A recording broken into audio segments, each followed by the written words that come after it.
Sa loob ng 6 na taon, si Rebecca ang definisyon ng isang olerang asawa. Sa kabila ng mga mura, pasakit at lantarang pambababae ng kanyang asawang si Bernard, binalot niya ng pagmamahal at walang patid na patensya ang kanilang tahanan para sa kapakanan ng kanilang kambal.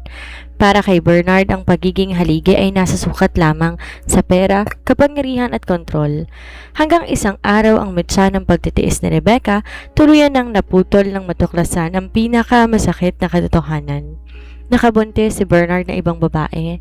Sa gitna ng maliwanag na sikat ng araw, nilisan ni Rebecca ang kanilang marangyang mansyon, dala ang kambal at ang natitirang piraso ng kanyang dignidad. Naiwan si Bernard sa isang bakanteng kaharian kung saan ang bawat sulok ay nagsusumigaw sa kanyang mga pagkakamali. Doon lamang niya na-realize ang tunay na halaga ng pamilyang kanyang binaliwala. Ngunit sapat ba ang huling pagsisisi at dumanak na dugo para burahin ang 6 na taon ng pasakit? Ito ay isang damdamin at makabuluhang paglalakbay ng pagbangon ng isang inang minaliit at ang mahabang proseso ng pagbabago ng isang lalaking nagnanais na muling mabuo ang kanyang pamilya. Isang kwento kung saan ang kapatawaran ay hindi lamang basta ibinibigay kundi pinaghihirapan at pinatutunayan ng panahon. Ang kwentong mapapakinggan mo ngayon, ang kwento ni Rebecca at Bernard ay hindi lamang isang simpleng salaysay ng pagtataksil, sakit at pagsisisi. Ito ay isang paglalakbay sa kaibuturan ng puso ng isang ina, ng isang babae at ng isang pamilya na kinailangan mawasak muna bago muling makatagpo ng tunay na pag-asa. Madalas nating naririnig ang pagiging olerang asawa o mabuting ina ay ang kakayahang magtiis ng walang katapusan. Ngunit sa pamamagitan ng kwentong to, nais kong ipaalala na ang tunay na pagmamahal hindi kailanman nangangailangan ng pagsuko ng iyong sariling dignidad. Ang pag-alis ni Rebecca ay hindi tanda ng pagkabigo o pagsuko. Ito ang kauna-unahang hakbang ng paggalang sa kanyang sariling pagkatao at pagprotekta sa kanyang mga anak. Sa kabilang dako, makikita rin natin ang masalimuot na landas ng pagbabago. Pinakikita ng kwentong ito na ang kapatawaran ay hindi isang salamangka na binibigay sa isang iglap lamang dahil sa awa o magagandang salita. Ang kapatawaran ay isang dambana na pinaghihirapan, tinatayo sa pamamagitan ng gawa at pinatutunayan ng mahabang panahon. Sana sa paglipat mo ng bawat pahina, makahanap ka ng aral, lakas ng loob at kapayapaan. Isang paalala na gaano man kadilim ang kahapon at gaano man kagiba ang iyong kaharian, laring may pag-asang makatayo mula sa ilalim ng isang mas maliwanag at mapayapang bukas. Mabangong kape, mainit na pandesal at 2 baso ng gatas para sa kambal na sina Ethan at Ella. Ito ang amoy na gumigising sa tahanan ng mga ilustre tuwing ika-6 ng umaga. Isang amoy na tila nagbabadya ng isang payapa at perpektong pamilya. Sa loob ng 6 na taon, si Rebecca ang naging tagapagpanatili ng amoy na yon. Siya nagsilbing puso't kaluluwa ng bahay, ang nagbibigay buhay sa isang mansyon na kung titingnan mula sa labas ng matataas nitong bakod ay tila isang pangarap na palasyo na hinahangad ng marami. Ngunit sa loob ng magandang palasyong yon, ang hangin ay mabigat. Ang bawat kwadro ng larawan sa dingding na nagpapakita ng kanilang nakangiting pamilya ay isang malaking kasinungalingan. Inayos ni Rebecca ang kumot ng 5 taong gulang na kambal. Pinagmasdan niya ang mukha ng kanyang mga anak habang mahimbing pang natutulog sa gitna ng damig ng aircon. Sa tuwing nakikita niya ang malalambot na pisngi at payapang paghinga ni Ethan at Ella, napapawi ang matinding pagod na dumadagundong sa kanyang buong katawan. Silang tanging dahilan kung bakit araw-araw niyang sinusot ang kanyang ngiti. Kahit pa sa ilalim ng makapal na pampaganda ay may mga pasa, latay at luhang pilit niyang tinatago mula sa mata ng mundong mapanghusga. Gising na ba si Bernard? Bulong ni Rebecca sa sarili habang pumapaling ang kanyang tingin sa antigong orasan sa dingding. 6:45 na ng umaga. Naririnig niya mabibigat at mabilis na yabag ng mga sapatos mula sa ikalawang palapag. Bawat hakbang ng kanyang asawa sa pino at kilintabang kahoy ng hagdanan ay tila kulog na nagdudulot ng pamilyar na kaba sa kanyang dibdib. Pabilis ang tibok ng puso ni Rebecca. Sa bawat umagang darating, hindi niya kailanman alam kung ano ang timpla ng ulong meron si Bernard. Ang lalaking kanyang pinakasalan ay parang panahon. Mabilis magbago, ngunit madalas may dalang bagyo. Pumanaog si Bernard, suot ng kanyang mamahaling nakatahing Amerikana na kulay gabi. Isang matagumpay na negosyante, kilala sa lipunan ng mga mayayaman at may matinding tindig na nag-uutos ng respeto saan man pumunta. Ngunit sa likod na saradong pinto ng kanilang bahay, siya ay hindi isang protektor. Siya ay isang haring naghahari-harian gamit ang takot, galit at panggigipit. Handa na bang almusal? Cold at walang emosyon na tanong ni Bernard. Di man lang tinapunan ng tingin ng asawa na nakatayo sa tabi ng hapag. Oo, Bernard. Handa ng lahat. Naitimpla ko na rin ang kape mo. Eksaktong paano mo gusto. Maamong sagot ni Rebecca. Pilit pinatatag ang boses upang di may parinig ang anumang panginig. Lumapit siya ng dahan-dahan upang ayusin na medyo nabukol na kwelyo ng Amerikana ng asawa. Isang gawa na isang ulirang asawa na umaasang makakakuha man lamang ng munting pagkilala. Ngunit bago pa man dumampi ang kanyang mga daliri sa tela, mabilis at marahas na itinabig ni Bernard ang kanyang kamay. Huwag mo kong hawakan. Malamig at may halong inis na wika nito. Hindi maayos ang tulog ko dahil sa ingay ng mga bata kagabi. Ilang beses ko bang sasabihin sa'yo na kapag may importanteng sunod-sunod na meeting ako sa opisina, siguraduhin mong tahimik ang bahay. Di mo ba kayang patulugin ng maayos ang sarili mong mga anak? Iniyoko ni Rebecca ang kanyang ulo, nakatingin sa kinintabang semento. Patawad, Bernard. Nagising kasi si Ella madaling araw dahil sa mataas na lagnat. Umiiyak sa sakit kaya't ginawa ko naman lahat para patahanin siya. Lagi na lang alibay, lagi na lang may dahilan. Sigaw ni Bernard na biglang binagsak ang kanyang kamay sa ibabaw ng mesa. Ang tunog ay nagpapanginig sa mga balikat ni Rebecca at nagpapaangat sa mga kubyertos. Umiral na naman niyang kabubuhan at kawalan mo ng sistema. Ako nagpapakabagod sa labas. Ako nakikipagpalitan ng mukha sa mga kliyente para magpasok ng milyon-milyon sa bahay na to para makakain kayo at makatira sa ganitong classic mansion. Tapos simpleng pag-aalaga lang sa bahay at sa dalawang bata, hindi mo pa magawa ng maayos nang hindi ako nadadamay? Huminga na malalim si Rebecca.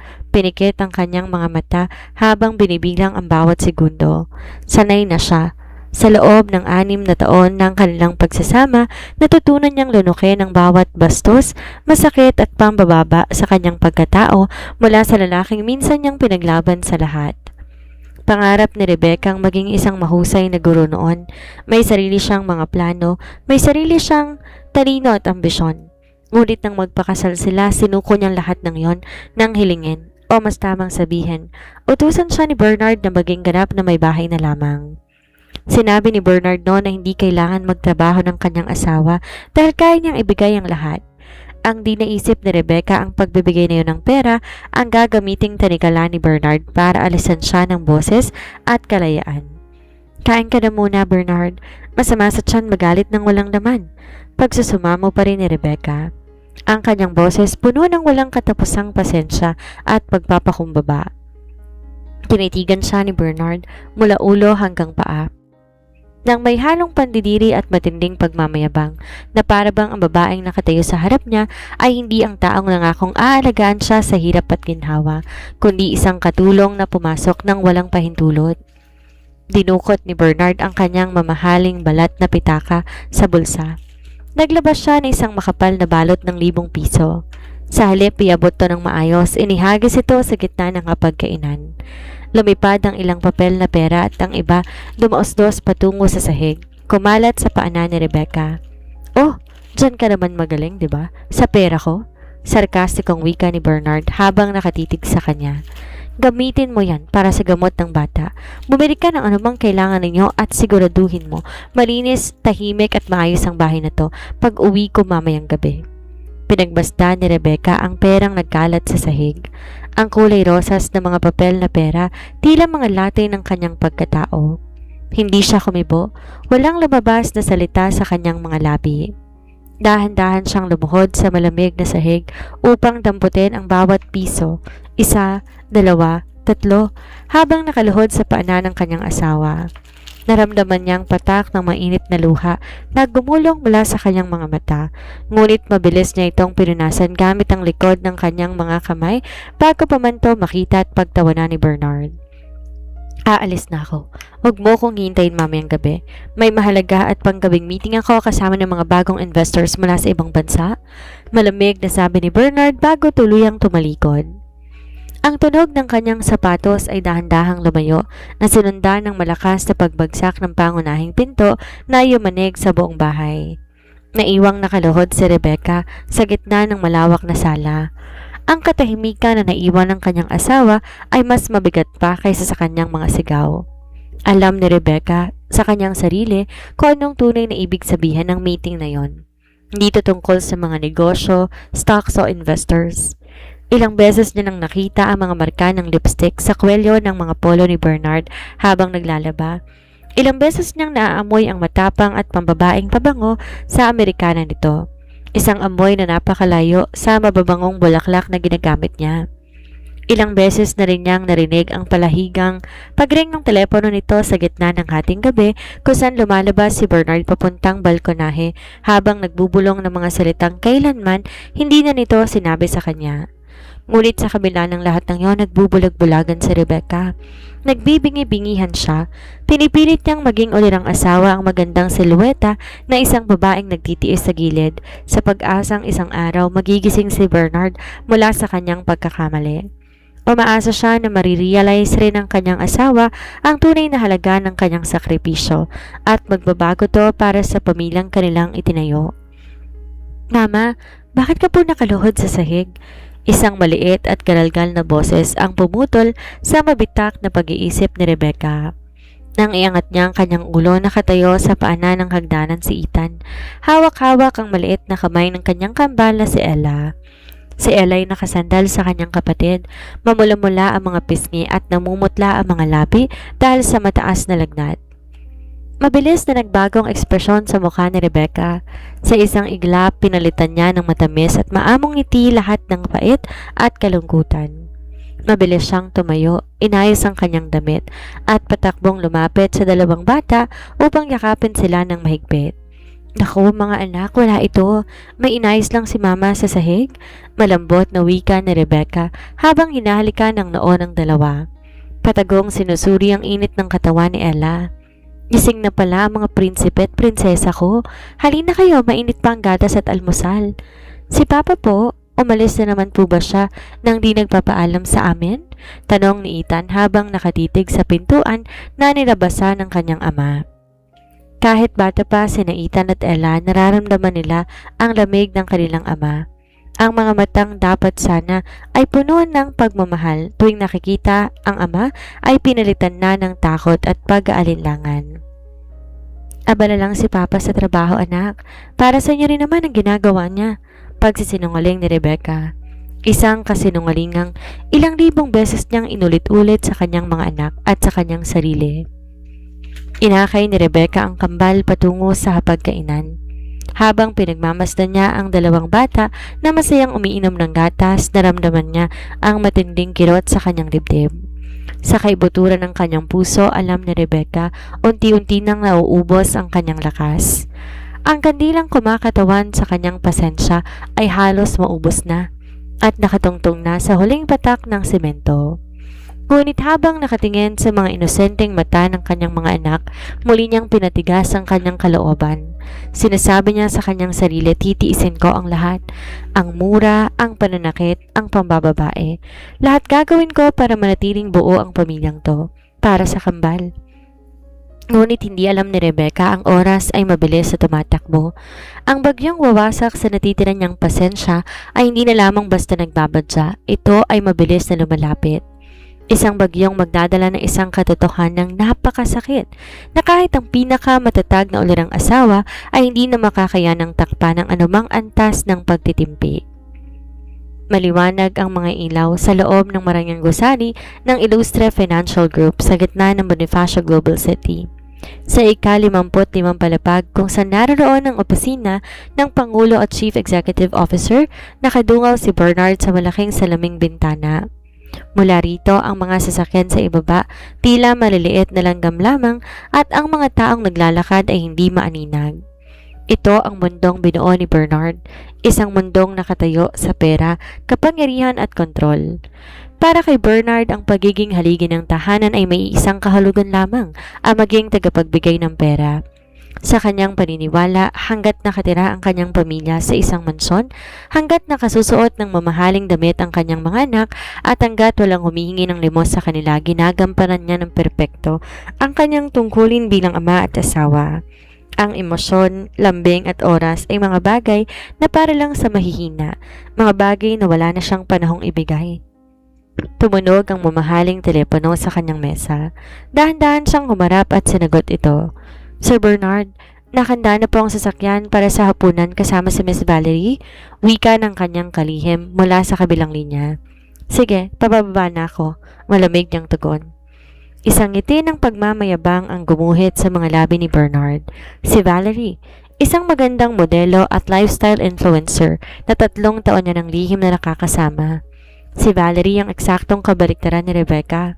Kung si Rebecca, tahimik, nakapambahay at laging nakatutok sa pamilya at sa pangangailangan ng bahay, si Valerie palaban, fashionable, laging nagbibigay sa kanya ng pakiramdam na siyang pinakamakasaysayan at pinakamakapangyarihang lalaki sa mundo. Pumanaog si Bernard papunta sa isang eksklusibong restaurant sa Makati. Pagpasok niya sa nakareserbang pribadong kwarto, agad siyang sinulubog ni Valerie na isang mahigpit na yakap at halik sa pisngi. You're late, Bernard. Malambing na reklamo ni Valerie habang inaayos ang jacket ng lalaki. May inayos lang ako sa opisina at isa pa, hindi ba't sulit naman ang paghihintay mo?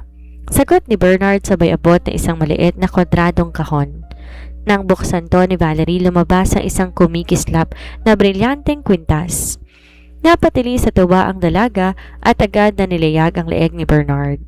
You are the best, Bernard, kaya mahal na mahal kita eh, wika ni Valerie habang sinusuot ang kwintas.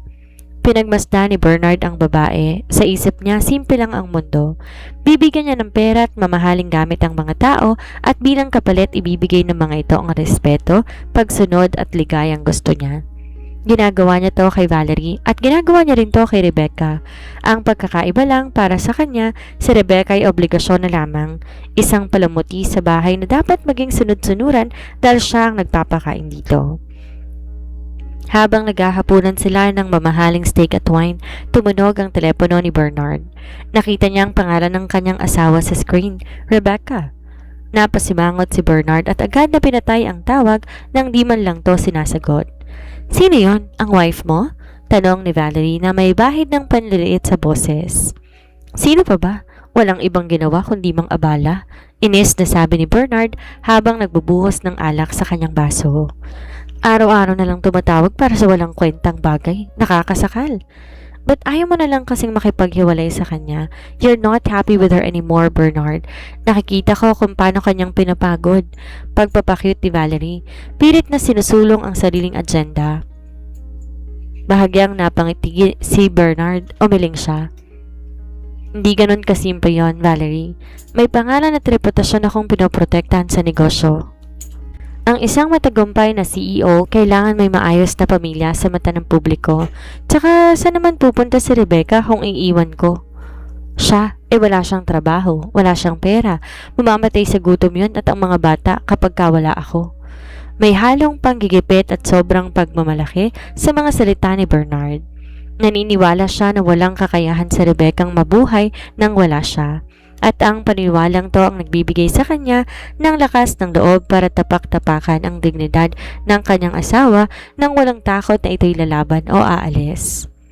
Lumipas ang ilang oras. Hating gabi na makipaghiwalay si Bernard kay Valerie patapos silang magparipas ng oras sa isang luxury hotel. Suot ang kanyang Amerikanang may pambabaeng pabango at bakas ng kolorete, umuwi siya sa kanilang mansyon sa Forbes Park. Nang ipasok niya ang kanyang kotse sa garahe, napansin niya bukas pa ang ilaw sa sala. Pagpasok niya sa pintuan, sinalubong siya ng tahimik sa bahay. Sa gilid ng sofa nakaupo si Rebecca. Luto ang mukha nito sa pagod at halatang kanina pa naghihintay. Sa ibabaw ng mesa merong nakatakip ng pagkain na malamig na. Bakit gising ka pa? Maraha sa tanong ni Bernard habang tinatanggal ang kanyang sapatos.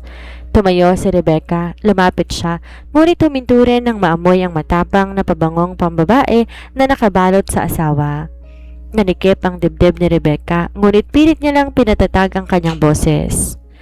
Pinaiinom ko ng gamot si Ella. Medyo bumaba ng lagnat niya, sagot ni Rebecca. Naghihintay rin ako dahil tumawag ako sa iyo kanina. Tatanong ko sana kung kakain ka pa rito.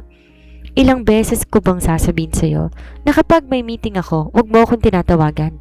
Sigaw ni Bernard na mas lalo pang nagalit upang pagtakpa ng sariling guilt. Hindi mo ba naiintindihan na nakakaabala ka sa mga negosasyon ko? Wala ka talagang pakiramdam?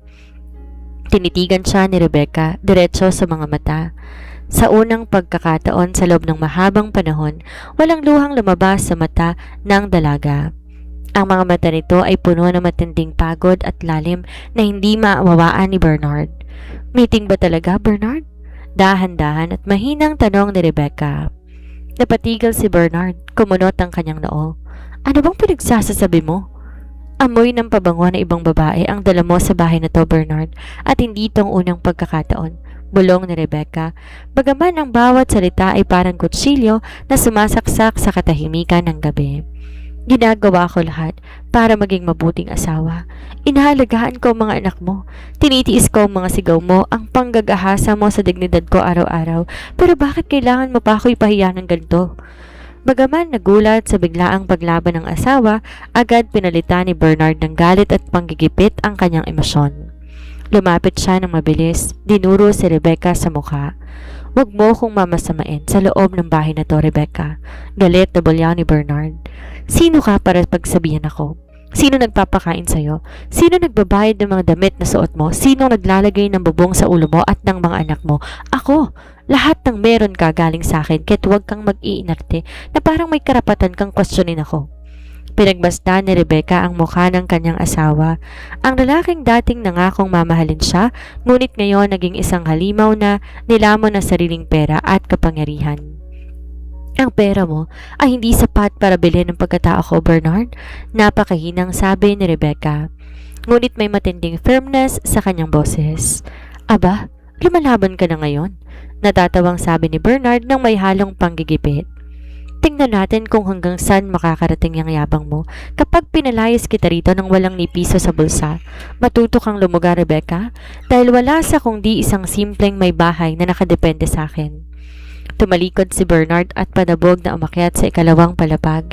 Iniwang nakatayo si Rebecca sa gitna ng dilim at lamig ng sala.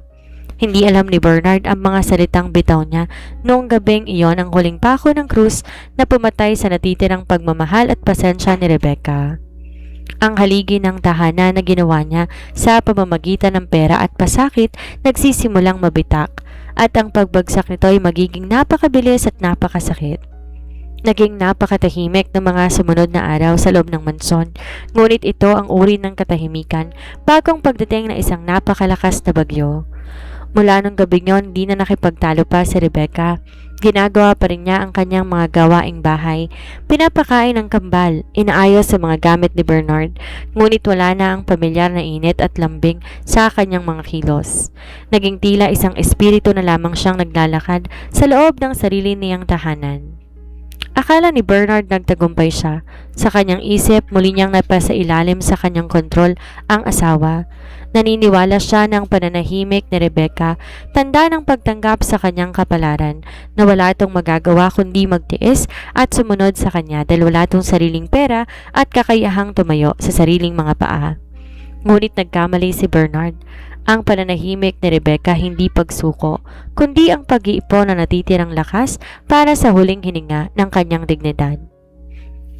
Huwebes ng hapon, umalis si Bernard para sa isang importanteng pulong sa labas ng bayan. Habang wala ang asawa, nagpasya si Rebecca na linisin ang walk-in closet at ayusin ang mga papeles sa desk ni Bernard sa kanilang silid. Isang bagay na bihira niyang gawin dahil ayaw ng lalaking pinakikialaman ang kanyang mga gamit. Ngunit kailangan niyang hanapin ang kontrata ng health insurance ng kambal dahil nakatakda ang immunization at check-up ng dalawa sa susunod na linggo. Habang hinahalugog ang mga drawer ng malaking munting mesa na gawa sa mahogany, napansin ni Rebecca ang isang maliit na drawer sa pinakailalim, nakasusi. Naisip niya baka naroroon ang mga dokumento ng pamilya. Naalala niyang may ekstrang susi sa kulay itim na kahon sa ibabaw ng aparador.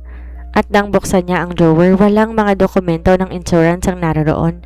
Sa halip, isang kulay rosas na folder at isang maliit na brown envelope ang nakapatong sa ibabaw. Kumunot ang noo ni Rebecca. Kinuha niya ang folder at binuksan ito. Ang unang papel na lumabas ay ang opisyal na resulta ng laboratory test result mula sa isang sikat at pribadong ospital sa Taguig. Nakasulat sa itaas ng pangalan, Valerie Gomez. Agad pinaligiran ng kabog ang dibdib ni Rebecca. Dahan-dahan niyang binasa ang nilalaman ng medikal na ulat. Test result, positive. Pregnancy test ultrasound.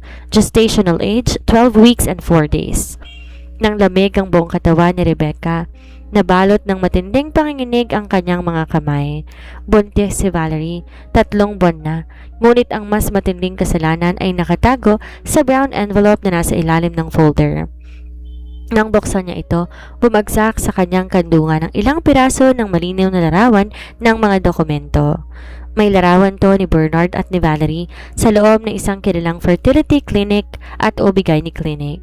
Kasama rin sa sobrang isang pinirmahang kasunduan para sa pagbili ng isang luxurious condominium unit sa Salcedo Village, Makati na nakapangalan kay Valerie Gomez at ang buong kabayaran ay nagkakahalaga ng 25 milyong piso na nanggaling mismo sa personal bank account ni Bernard.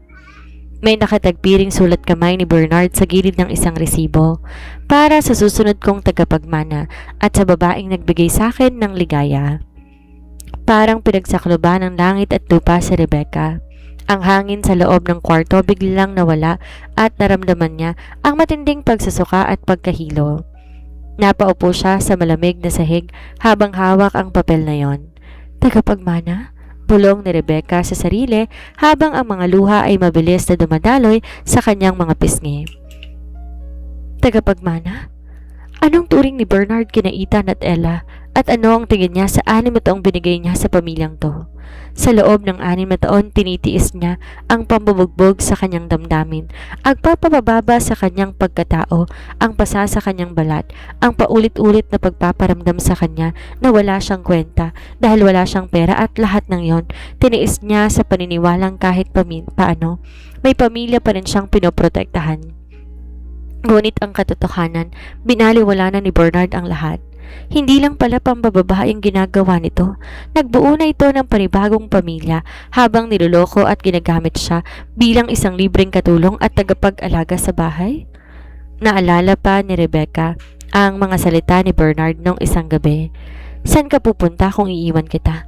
Mamamatay kayo sa gutom ng mga bata kapag wala ako? Sa gitna ng matinding sakit, galit at pagkadurog ng kanyang puso, may isang bagay ang biglang nagbago sa loob ni Rebecca. Ang matinding takot na matagal nang nagpapasuko sa kanya sa biglang napawi. Pinalitan to ng isang malamig at matigas na desisyon. Hindi na siya iiyak. Ito na ang huling patak ng luha na ibibigay niya para kay Bernard at sa kasinungalingang buhay na ito. Pinunasan ni Rebecca ang kanyang mukha. Tumayo siya mula sa sahig nang may biglang bagong lakas sa kanyang mga binti. Tinitigan niya ang kanyang refleksyon sa malaking salamin ng kwarto. Ang babaeng nakatayo roon ay hindi na ang maawain at takot na si Rebecca 6 years ago. Ang babaeng nakatayo roon ay isang ina na handang itapon ang lahat para iligtas ang sarili at ang kanyang mga anak sa isang nabubulok na kaharian. Lumabas siya ng silid at tinala ang folder sa kanyang kwarto. Agad niyang kinuha ang 2 malalaking maleta sa ilalim ng kama. Nagsimula siyang mag-empake. Hindi niya kinuha ang mamahaling alahas, bag o damit na binili ni Bernard para sa kanya bilang pampalubag loob noon. Iniwan niya lahat ng yon sa ibabaw ng kama. Ang kinuha lamang niya ay simpleng damit nila ng kambal, ang mga dokumento ng kapanganakan ng bata, ang kanyang mga lumang college diploma sa edukasyon at ang maliit na ipon na tinabi niya mula sa sarili niyang pagsusumikap bago pa man siya ikasal. Habang nag-iimpake, pumasok sa silid ang kambal na sina Ethan at Ella, hawak ang kanilang mga paboritong laruan. Mama, bakit po nilalagay sa bag ang mga damit natin? Tanong ni Ethan nang may pagtataka sa mga mata. Aalis po ba tayo? Mag-out of town po ba tayo kasama si Papa? Lumuhod si Rebecca sa harap ng 2 bata. Hinawakan niya ang kanilang malalambot na mga kamay. Tinitigan sila ng may buong pagmamahal. Aalis tayo mga anak. Malambot ngunit matatag na wika ni Rebecca.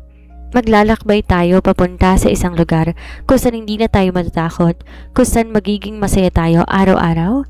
Kasama po si Papa? Tanong ni Ella habang nakatingin sa ina. Huminga na malalim si Rebecca at umiling ng marahan. Hindi baby, tayo muna ni na Mama, Ethan at Ella. Kakayanin ba natin? Nagkatingin na ng kambal. Kahit bata pa sila, ramdam nila ang bigat ng kakaibang katatagan sa boses ng kanilang ina. Tumugon si Ethan at niyakap ang leg ng kanyang ina na sinundan naman kagad ni Ella. Kakayanin natin Mama, kasama mo kami? Bulong ni Ethan. Sinara ni Rebecca ang zipper ng huling maleta. Tumingin siya sa oras sa dingding, 5:00 na ng hapon. Maliwanag pang sikat ng araw sa labas. Ayaw niyang umalis sa gitna ng dilim at parang isang magnanakaw na nagtatago. Aalis siya sa gitna ng liwanag na araw nang nakataas ang ulo, dala ang kanyang mga anak at ang natitirang piraso ng kanyang dignidad. Nilagay niya sa gitna ng dining table ang kanyang wedding ring, kasama ng susi ng mansyon at ang pink na folder na naglalaman ng katotohanan tungkol kay Valerie. Sa tabi nito, nag-iwan siya ng isang maikling sulat para kay Bernard. Bernard, hindi pera ang sumisira sa tao, kundi kawalan ng respeto at pagmamahal. Binayaran mo ng mga mura, pasakit at pagtataksil ang 6 na taong binigay ko sa iyo. Salamat sa pagpapaalala sa akin na hindi ako nababagay sa kaharian mong gawa sa kasinungalingan. Huwag mo kaming hahanapin. Ang pamilyang binaliwala mo, hindi na kailanman magiging muling laruan ng iyong pera at kapangyarihan. Rebecca. Inakay ni Rebecca sina Ethan at Ella patungo sa pintuan. Nang buksan niya to, pumasok ang sariwang hangin at ang maliwanag na sikat ng araw sa kanyang mukha. Hindi na siya lumingon pa sa likod. Lumabas sila palabas ng gate, bitbit ang 2 maleta, patungo sa isang buhay na walang kasiguraduhan, ngunit puno ng kalayaan. Maliwanag at mainit ang sikat ng araw sa labas ng mataas na gate ng subdivision. Taliwas sa mga karaniwang kwento kung saan ang pag-alis at pagdisan ay nagaganap sa gitna ng malakas na ulan at madilim na gabi. Nilisan ni Rebecca ang mansyon sa ilalim ng matinding sikat ng araw, walang pagtatago, walang takot at walang pag-aalinlangan. Hawak ang kamay ng kambal na sina Ethan at Ella sa magkabilang gilid habang hila-hila ang 2 maleta. Naglalakad si Rebecca patungo sa kanto kung saan nakapark ang tinawag niyang tsoper ng taxi. Mama, saan po tayo pupunta? Tanong ni Ella, habang tinitingnan ang bahay na unti-unting lumalayo sa kanilang paningin. Tumingin si Rebecca sa kanyang anak, binigyan to ng pinakamatatag at pinakamatamis ng ngiti na kaya niyang likhain. Pupunta tayo sa isang lugar na tahimik, baby. Sa isang bahay kung saan makakatulog tayo nang walang natatakot. Sinakay niya ang maleta sa trunk ng kotse. Inalalayan ng kambal sa loob at bago tuluyang pumasok sa sasakyan, muling sumulyap si Rebecca sa mataas at marangyang mansyon ng mga ilustre. Walang luhang pumatak sa kanyang mga mata. Ang nararamdaman lamang niya sa kanyang dibdib ay ang matinding pagluwag ng kanyang paghinga. Isang ramdam na matagal nang inagaw sa kanya ng lugar na yon. Manong, sa Cubao po tayo, utos ni Rebecca sa driver. Habang umaandar ang sasakyan malayo sa Forbes Park, sa kabilang dako ng lungsod nakatapos na si Bernard sa kanyang pulong. Nasa loob siya ng kanyang luxury SUV. Relax na nakasandal, tinitingnan ng kanyang mamahaling relos. Sir, uwi na po ba tayo sa bahay o dadaan muna kayo kay Miss Valerie? Tanong ng kanyang personal na driver. Naisip ni Bernard si Valerie at ang sanggol sa tiyan nito. Naisip din niya si Rebecca. Inaasahan niyang pag-uwi niya naroon to sa jealousy o sa kusina, nakatungo, takot, handang maghain ng hapunan kahit hindi pa inilipusta ng mga nakarang araw. Sa bahay muna, malamig na utos ni Bernard. Gusto kong siguraduhing maayos ang bahay. Ganap na 6:00 ng gabi nang pumasok ang sasakyan ni Bernard sa malawak na garahe ng mansyon. Kapansin-pansin ang kadiliman, walang ilaw na sa beranda at walang mga bakas ng buhay na karaniwang sumasalubong sa kanya. Ba't napakadilim? Di man lang ba binuksan ng babae niya ng ilaw? Inis na bulong ni Bernard sa sarili. Pagpasok niya sa pangunahing pinto, pinaligiran siya na nakatutulunong katahimikan. Walang amoy ng nilulutong hapunan, walang tunog ng telebisyon, walang takbo ng mga batang sumalubong sa kanya. Rebecca! Sigaw ni Bernard habang tinapon ang kanyang bag sa sofa. Rebecca, nasan ka? Ba't napakadilim ng bahay? Walang sumagot. Ang echo lang ng sarili niyang boses ang bumalik sa kanya. Pumunta si Bernard sa kusina, malamig ang kalan, walang pagkain sa mesa. Kumunot ang kanyang noo at nagsimulang umakyat ang galit sa kanyang dibdib. Naisip niyang baka pinalabas lang ni Rebecca ang mga bata para magpalamig o magreklamo. Pumunta siya sa dining room para kumuha ng tubig, ngunit nang buksan niya ang ilaw daw natigilan siya. Sa gitna ng mahabang dining table na gawa sa mahogany, may 3 bagay na nakatapat sa ilalim ng ilaw. Ang kasal na singsing ni Rebecca na pikno at makinang. Ang mga susi ng mansyon at ng kotse, ang kulay rosas na folder na naglalaman ng ultrasound at kontrata ng kondo ni Valerie, at sa tabi ng mga ito ang maikling sulat ni Rebecca. Napatitig si Rebecca sa pink folder, dahan-dahan siyang lumapit at kinuha ito. Nang buksan niyang folder at makita mga papeles na nakatago doon, tila binuhusan napakalamig na tubig ang kanyang buong katawan. Dahan-dahan niyang kinuha ang sulat ni Rebecca at binasa ito. Huwag mo kaming hahanapin. Ang pamilyang binaliwala mo hindi na kailanman magiging laruan ng iyong pera at kapangyarihan. Nababaliw na ba siya? Sigaw ni Bernard sa gitna ng bakanteng silid. Ngunit sa kabila ng kanyang sigaw, naroon na isang kakaibang panginginig sa kanyang boses. Dali-dali siyang umakyat sa ikalawang palapag, binuksan ang pinto ng kanilang silid. Bukas sa mga cabinet, bawas ang mga damit, ngunit nandun pa rin lahat ng mamahaling alahas, branded na bag at mamahaling sapatos na binili niya para kay Rebecca. Walang kinuha si Rebecca kahit isang bagay na nagmula sa kanyang pera.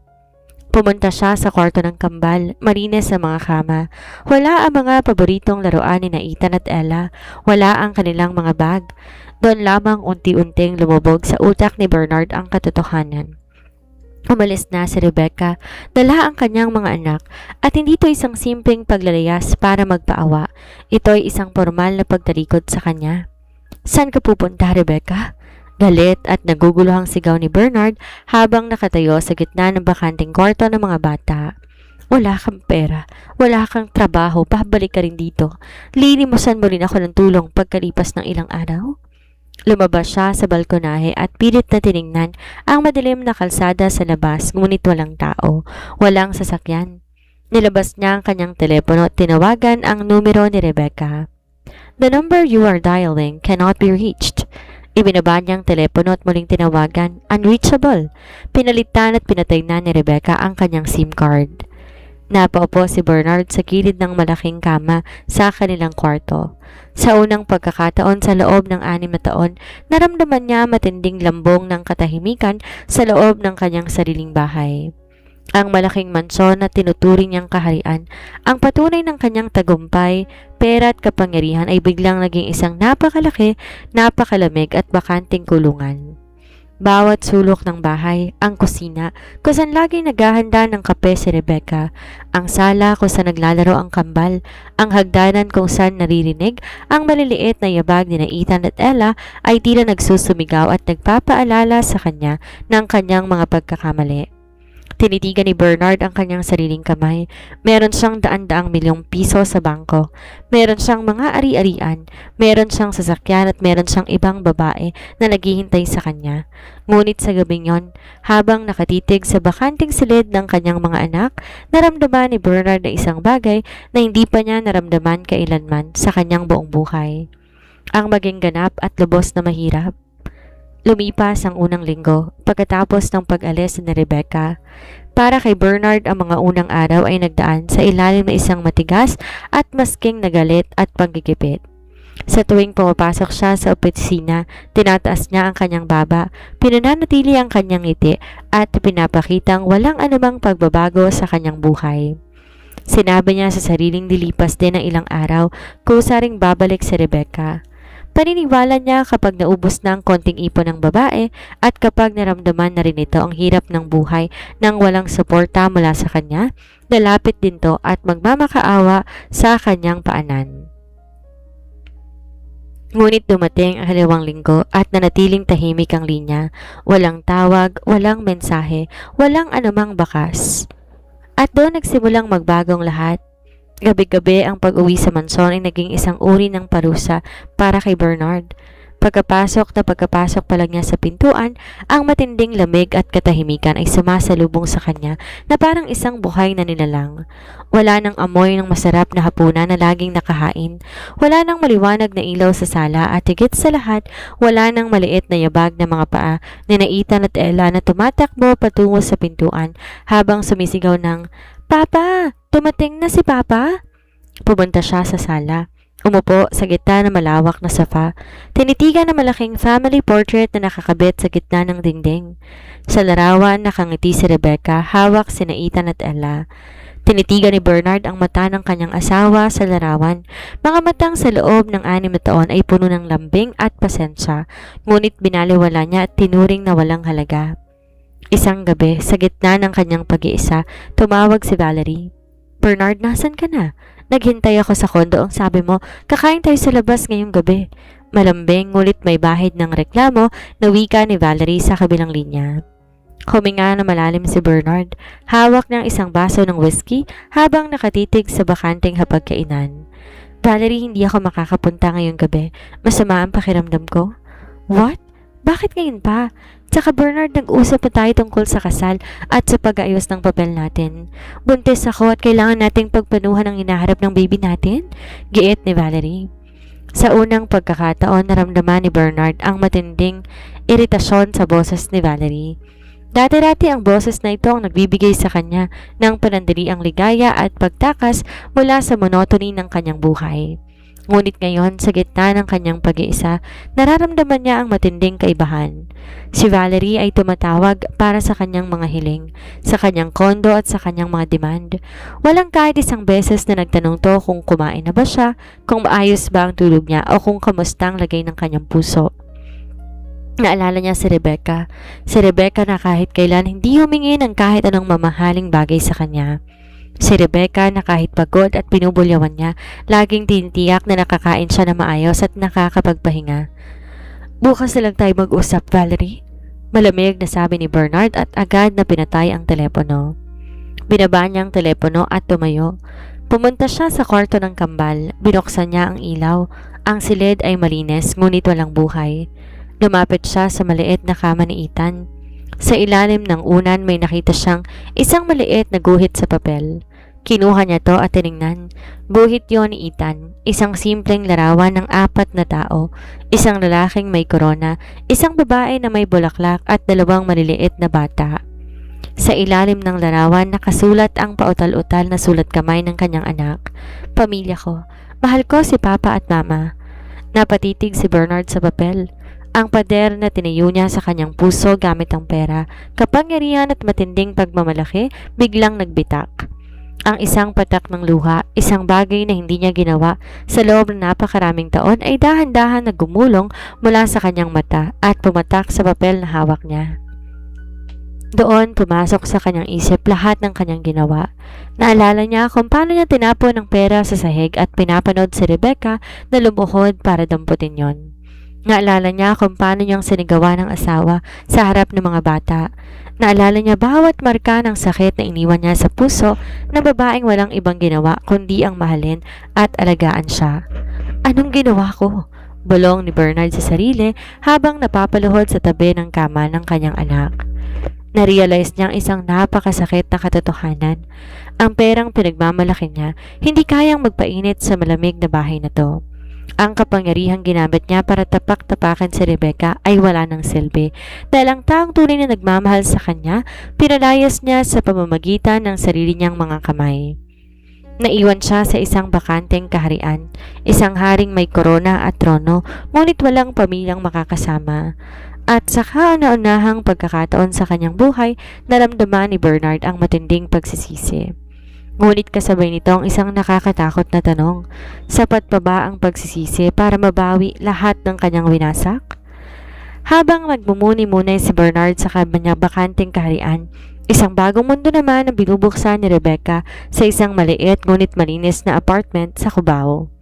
Ang silid di hamak na mas maliit kaysa dating walk-in closet ni Rebecca sa Forbes Park. Walang malalaking chandelier, walang kilintabang kahoy na sahig at walang aircon na nagpapalamig sa gabi. Ang naroon ay isang electric fan, maingay pa ang ikot, dalawang papag na may manipis na kutsyon at isang maliit na mesang gawa sa plastik. Ngunit sa kauna-unahang pagkakataon, sa loob ng 6 na taon nakatutulog si Rebecca nang walang panginginig sa dibdib. Walang yabag ng sapatos na kinatatakutan tuwing hating gabi at walang mura na gumigising sa kanya sa umaga. Sa unang 2 linggo, ginamit ni Rebecca ang kanyang natitirang kaunting ipon para sa advance at deposit ng apartment. Gayon din para sa mga pangunahing pangangailangan ng kambal. Ngunit alam niya, hindi magtatagal ang perang yon. Kailangan niyang tumayo sa sarili niyang mga paa. Isang umaga, habang kumakain sila ng simpleng almusal na tsampurado at tuyo, tinitigan ni Rebecca ang 2 bata. "Mama, mag-aaral na po ba kami ulit?" tanong ni Ethan habang nakatingin sa kanyang ina. "Miss ko na po ang mga libro ko." Ngumiti si Rebecca, hinawakan ang ulo ng anak. "Oo, baby, mag-aaral kayo. Pangako yan ni Mama." Natapos si Rebecca bilang cum laude sa kursong education bago siya nakatakbo at nakasal kay Bernard. 6 na taon siyang di nakapagturo at pinalalabas ni Bernard na wala siyang alam at walang kakayahan sa labas ng bahay. Ngunit ang talino at kaalaman hindi nawawala, ito ay natutulog lamang. Inayos ni Rebecca ang kanyang lumang resume. Kinuha ang kanyang diploma at transcript of records na tinabi niya sa gitna ng kanyang mga personal na gamit. Sa pamamagitan ng tulong ng isang lumang kaibigan noong kolehiyo na si Sarah, nakahanap si Rebecca ng pagkakataong mag-apply bilang isang private tutor at part-time ESL teacher sa isang online platform at sa isang maliit na tutorial center malapit sa kanilang tinitirhan. Naging napakahirap na mga unang buwan. Kailangan gumising ni Rebecca ng alas 4 ng umaga para maghanda ng pagkain ng kambal, mag-aral ng kanyang mga lesson plan at magturo ng kanyang mga online students hanggang alas 8. Pagkatapos noon, ihahatid niya sina Ethan at Ella sa isang kalapit na pampublikong paaralan kung saan niya nailipat ang mga to, bago siya diretso sa tutorial center para sa kanyang hapon na mga klase. May mga gabing nangangatal ang binti niya sa matinding pagod. May mga sandaling umiiyak siya ng tahimik sa banyo habang natutulog ang kambal. Tinitingnan ng mga kamay niyang may sugat at paltos mula sa paglalaba at pagbubuhat ng mga gamit. Ngunit tuwing titingnan niya ang kambal na masayang naglalaro at walang bakas ng takot sa kanilang mga mata, pinalitan na matinding galak ang kanyang pagod. Isang hapon, habang naglalakad sila pauwi galing sa paaralan, huminto si Ella sa tapat na isang maliit na tindahan ng sorbetes. "Mama, gusto ko po ng ice cream," bulong ni Ella habang nakatitig sa lalagyan. Tiningnan ni Rebecca ang kanyang pitaka. May natitira pa siyang konting barya mula sa kanyang unang sweldo sa tutorial center. Sa kauna-unahang pagkakataon sa kanyang buhay, bumili siya ng 2 simpleng sorbetes gamit ang perang nanggaling sa sarili niyang pawis at pagod, hindi galing sa perang inihahagi sa sahig ng kanyang asawa. Inabot niya ang sorbetes sa kambal. Nanginginig ang mata ng mga bata habang kumakain. "Salamat, Mama. Ang sarap po." Masayang bantas ni Ethan. Tumingin si Rebecca sa kalangitan. Ang sikat ng araw mamula-mula na dahil sa nalalapit na paglubog. Naramdaman niya matinding pagmamalaki sa kanyang sarili. Hindi siya namatay sa gutom gaya ng pinagmamayabang ni Bernard. Hindi siya lumuhod o nagmakaawa sa paanan ng lalaking pumatay sa kanyang dignidad. Nakatayo siya, mahirap man sa simula ngunit malaya, may dangal at unti-unting tinataguyod ang buhay na mas matatag para sa kanyang mga anak. Ang inang dating minaliit at tinuring na walang silbi, muling bumubangon, at ang pagbangon na ito hindi na kailanman mapapatigil ng kahit kanino. 4 na buwan ang mabilis na lumipas. Sa loob na 4 na buwan yon, hindi tumigil si Bernard sa paghahanap. Ginamit niya lahat ng kanyang koneksyon. Kumuha siya ng mga pribadong investigador, tinawagan ng mga dating kaibigan ni Rebecca at sinuyod ang mga posibleng lugar na pwedeng puntahan ito. Ngunit sadyang naging maingat si Rebecca. Pinutol ito lahat ng ugnayan sa kanilang dating mundo upang protektahan ang paminimulang binuo niya para sa kambal. Hanggang isang hapon, dahil sa isang di inaasahang pagkakataon, nakita ng investigador ni Bernard ang kotse ng kaibigan ni Rebecca na si Sarah sa labas na isang maliit na tutorial center sa Cubao. Nang matanggap ni Bernard ang tawag at ang lokasyon, hindi na siya nag-atubili. Iniwang nakatitig ang kanyang mga kawani sa gitna ng isang board meeting. Dinala niya ang kanyang sasakyan at mabilis na pinatakbo ito patungo sa Cubao. Habang nagmamaneho, mabilis ang tibok ng puso ni Bernard. Puno ng halo-halong emosyon ang kanyang dibdib. Sabit ang takot, kaba at isang matinding pagnanais na makita ang kanyang mga anak at ang asawang halos gabi-gabi niyang papangarapin na muling makasama. Nakanda na sa kanyang isip ang mga sasabihin. Hihingi siya ng tawad, ibibigay niya lahat ng pera at ibabalik niya sila sa mansyon kung saan sila nararapat. Pagdating niya sa tapat ng tutorial center, huminto ang kanyang sasakyan sa gilid ng kalsada. Sa pamamagitan ng salamin ng kanyang kotse, nakita niya si Rebecca. Napatigil si Bernard. Ang Rebecca ang nakikita niya ngayon ay ibang-iba sa babaeng pinalayas niya 4 na buwanang nakalilipas. Wala nang maamong mukhang puno ng takot at pag-aalinlangan. Nakasuot si Rebecca ng simpleng blusa at pantalon, nakatali ang buhok ngunit ang kanyang tindig puno ng tiwala sa sarili. May hawak siyang mga libro at nakikipagtawanan sa ilang mga magulang at estudyante sa labas ng center. Lumabas si Rebecca kasama sina Ethan at Ella. Masayang tumatakbo ang kambal, hawak ang mga kulay rosas at bughaw na mga balon. Di na nakatiis si Bernard. Mabilis siyang bumaba sa kanyang kotse, dinala ang sarili patungo sa kinaroroonan ng kanyang pamilya. Rebecca! Sigaw ni Bernard, garalgal ang boses. Napatigil si Rebecca sa paglalakad. Nang marinig niya ang boses na yon, ang boses na dating nagdudulot sa kanya ng matinding panginginig. Dahan-dahan siyang humarap. Ang kambal ay mabilis na nagtago sa likod ng palda ng kanilang ina nang makilala ang ama. Bernard! Malamig at walang emosyon na wika ni Rebecca. Lumapit si Bernard, nakatingin sa kambal at sa asawa. Sa kauna-unahang pagkakataon sa kanyang buhay, walang pagmamayabang sa kanyang mga mata. Nandoon ang matinding pagod, ang labis na pagnanais at ang malalim na pagsisisi. Ethan, Ella, si Papa ito? Lumuhod si Bernard sa harap ng mga bata. Nagtatangkang hawakan ng kamay ng mga ito, ngunit lalong yumakap sina Ethan at Ella sa binti ni Rebecca. Umiling habang nakatitig sa kanya ng may takot. Ang reaksyong yon ng kanyang sariling mga anak parang patalim na sumaksak sa puso ni Bernard. Rebecca, pakiusap? Tumayo si Bernard na nakatitig sa asawa. Umuwi na kayo. Galit ka sa akin, naiintindihan ko. Pinasakitan kita, pinalabas kong wala kang halaga, pero pakiusap. Huwag mong ipagkait sa akin ang mga anak ko. Magbagong buhay tayo. Ibibigay ko lahat ng gusto mo. Bagong bahay, sasakyan, kahit anong halaga ng pera sa bangko, ilalagay ko sa pangalan mo. Tinitigan siya ni Rebecca.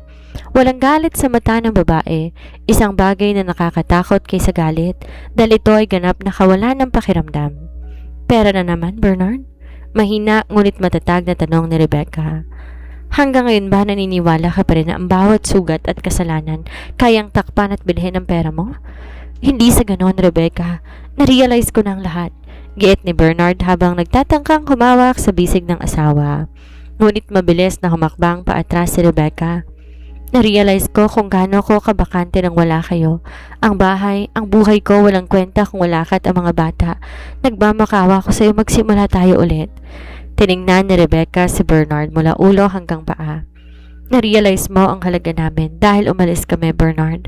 Pero nung nakatayo ako sa harap mo araw-araw, nung tinitiis ko ang mga mura mo, ang panggagahasa mo sa pagkatao ko at ang pagbuo mo ng pamilya sa ibang babae, habang nakatira ako sa bahay mo, wala kaming halaga sa'yo. Napatigil si Bernard na mabanggit ang tungkol sa ibang babae. Yumuko siya, di makatingin ng diretsyo sa asawa. Matigas ang pader na tiniyo mo sa pagitan natin sa loob ng 6 na taon, Bernard. Patuloy ni Rebecca habang inaakay ang kambal. At ang pader na yon hindi mabubuwag sa loob lang na isang araw dahil lang nagmamakaawa ka at may dala kang pera. Nakatayo na ako sa sarili kong mga paa. Ang perang kinakain ng mga anak ko ngayon galing sa sarili kong pawis at dangal. Isang bagay na hindi mo kailanman kayang bilhin. Rebecca, pakiusap. Mag-usap tayo ng maayos. Sigaw ni Bernard habang dahan-dahan na lumalayo si Rebecca. Huminto si Rebecca, ngunit hindi lumingon. Kung gusto mong makita mga anak mo, mag-usap tayo sa pamamagitan ng abogado para sa visitation rights. Ngunit kung ang pakay mo'y ibalik ang lumang buhay, kung saan ako'y isang alipin sa sarili mong kaharian, huwag ka nang umasa, Bernard. Patay na ang Rebecca na yon. pinagpatuloy ni Rebecca ang paglalakad kasama ng kambal. Iniiwang nakatayo si Bernard sa gitna ng maingay at abalang kalsada ng Cubao.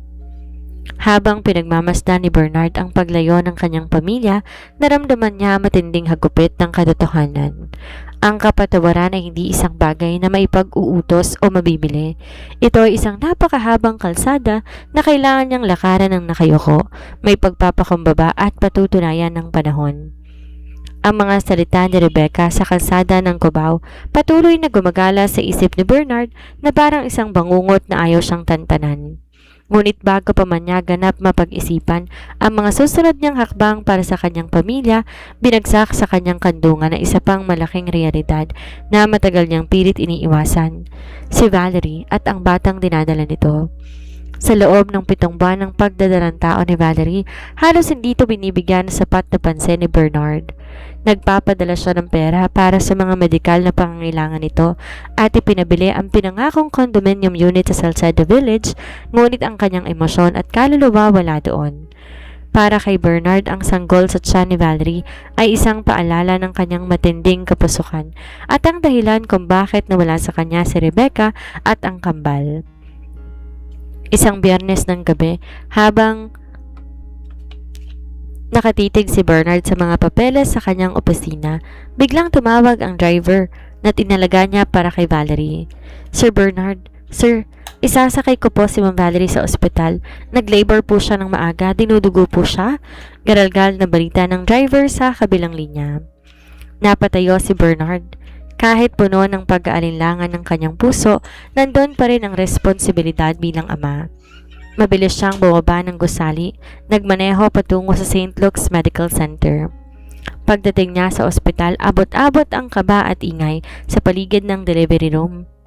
Pagkalipas ng 2 oras na paghihintay, sa malamig na hallway lumabas ang doktora nakasuot ng surgical gown. "Kayo po ba ang ama?" tanong ng doktora habang itinataas ang kanyang salamin. Oo, ako po. Kamusta si Valerie, ang bata?" tanong ni Bernard. Huminga na malalim ang doktora. "Ligtas po ang ina, ngunit naging komplikado ang pagluwal dahil sa premature labor. Pinanganak ang sanggol sa 7 buwan lamang. Napakaliit niya at may kahirapan sa paghinga. Kaya't agad natin siyang nilagay sa Neonatal Intensive Care Unit or NICU." Inakay ng doktora si Bernard patungo sa salamin sa pader ng NICU. Sa gitna ng maraming makina at mga tubo, nakaiga isang napakaliit na sanggol na lalaki. Ang balat nito ay namumula pa at ang dibdib mas mabilis na umaakit baba habang nakakabit sa ventilator. Napatitig si Bernard sa sanggol. Sa kabila ng lahat ng galit at gulo sa kanyang buhay, naramdaman niya isang matinding kirot sa kanyang dibdib. Ang batang to, walang kasalanan sa mga pagkakamali at kababawan ng kanyang mga magulang. Siya ay inosenteng buhay na nadamay sa kasalanan na isang lalaking nais na mapagmalaki. Kinabukasan nang magising si Valerie sa kanyang pribadong silid, agad nitong nakita si Bernard na nakaupo sa gilid ng kama. "Bernard," mahinang wika ni Valerie, pilit nang umingiti habang hinahawakan ang kamay ng lalaki. "Nakita mo na ba ang anak natin? Lalaki siya, Bernard, ang tagapagmana mo. Pwede na tayong magpakasal kapag naayos mo ng diborsyo o annulment niya ni Rebecca, di ba?" Dahan-dahan ngunit matatag, inalis ni Bernard ang kanyang kamay sa pagkakahawak ni Valerie. Tinitigan niya ang babae ng may matinding pagninilay at pagtatapat. "Valerie, kailangan natin mag-usap ng maayos." Malamig ngunit seryosong wika ni Bernard. Kumunot ang noon ni Valerie, nagsisimulang makaramdam ng kaba. "Anong ibig mong sabihin, Bernard? Kakapanganak ko lamang sa anak mo." "At pananagutan ko ang batang yon?" Mabilis sa sagot ni Bernard. "Ibibigay ko lahat ng pangangailangan niya. Ang ospital, ang pagpapalaki sa kanya, ang kanyang edukasyon, at ang bahay na tinitirahan mo, lahat yan, itataguyod ko ng walang kulang. Isasulat ko rin ang pangalan niya bilang isa sa mga legal na tagapagmana ng aking mga ari-arian." Huminto si Bernard, huminga na malalim bago pinagpatuloy ang kanyang sasabihin. "Ngunit ikaw at ako, hanggang dito na lang tayo, Valerie." Napatili si Valerie sa gulat at galit. Napaupo sa kama. "Ano? Nababaliw ka na ba, Bernard? Pinanganak ko ang anak mo. Sinakripisyo ko ang katawan ko at ang karera ko para sa'yo, tas itatapon mo lang ako ng ganito? Hindi kita tinatapon, Valerie, sagot ni Bernard. Nananatiling tilang kabaliktaran ng wawalang babae. Ngunit kailanman hindi kita minahal sa paraang dapat para sa isang makakasama sa buhay. Ginamit kita para pakainin ang sarili kong kayabangan at ginamit mo rin ako para sa pera at luhong may bibigay ko sa'yo. Pareho tayong may pagkakamali dito. Dahil ba to sa asawa mo? Galit na sigaw ni Valerie habang umaagos ang luha sa kanyang mukha. Dahil ba sa babaeng yun na inortahan at pinalayas mo? Oo, dahil kay Rebecca. Matatag na pag-amin ni Bernard. Dahil na-realize ko na sa bawat kasama kita, mas lalo kong winawasak ang tanging babaeng tunay na nagmahal sa akin nang walang hinihinging kapalit. Hindi ko na muling uulitin pa ang pagkakamaling yon. Tumayo si Bernard at inayos ang kanyang suit. Tinitigan niya si Valerie sa huling pagkakataon. Lahat ng legal na dokumento para sa sustento ng bata at sari-arian mo, ipapadala ng abogado ko ngayong linggo. Hindi ko tatakasan ang pagiging ama sa sanggol na yon, ngunit ang puso ko ay nakatali na sa pamilyang ako mismong sumira, at gagawin ko lahat para mabuo ito ulit, tumagal man to ng buong buhay ko. Tumalikod si Bernard at lumabas ng silid, sa kabila ng mga sigaw at pagmumura ni Valerie sa kanyang likuran.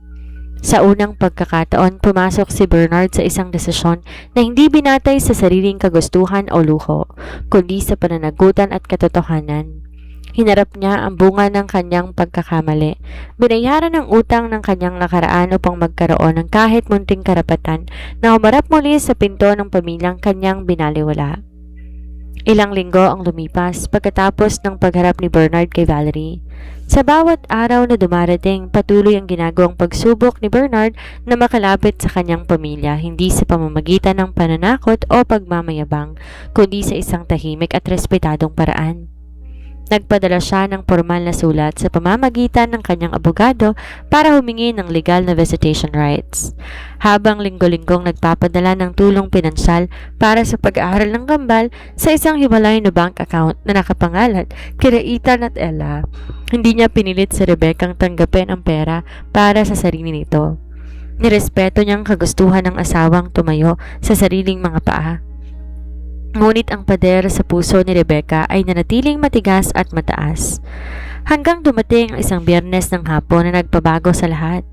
Maliwanag ang sikat ng araw habang naglalakad ang kambal palabas ng kanilang pampublikong paaralan sa Cubao. Dahil may natapos na huling tutorial session si Rebecca, bahagyang nahuli siya ng 10 minuto sa pagpundo sa gate ng paaralan. Nakaabang naman sa di kalayuan ng kotse ni Bernard, gaya ng karaniwan nitong ginagawa nitong mga nakarang linggo, tahimik lang na nagbabantay mula sa malayo upang siguraduhing ligtas ang kanyang mga anak.